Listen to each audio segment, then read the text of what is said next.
الحمد لله والصلاة والسلام على رسول الله الأمين. جمهورية السودان، وزارة التعليم العالي والبحث العلمي، جامعة أم درمان الإسلامية، كلية الدراسات العليا، كلية التربية، قسم الإدارة والتخطيط التربوي. في تمام الساعة 9:30 صباحا من يوم الاثنين الموافق 26/12/2022 بدأت مناقشة رسالة الدكتوراه المقدمة من الطالب عبد الرحمن محمود المشرعي، والموسومة به تصور مقترح لتطوير الأداء الإداري في مؤسسات التعليم الفني بالجمهورية اليمنية في ضوء بطاقة الأداء المتوازي.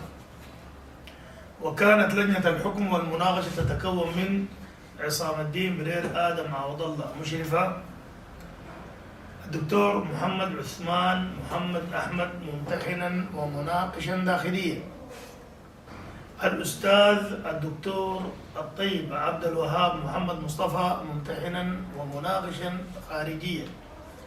النتيجة: بعد مناقشة الطالب في رسالته وفقا للقوانين واللوائح المنظمة للدراسات العليا بجامعة، أوصت اللجنة بمنح الطالب عبد الرحمن محمود المشرعي درجة دكتوراه الفلسفة في التربية، تخصص إدارة وتخطيط تربوي، مع التوصية بالنشر بتقدير ممتاز.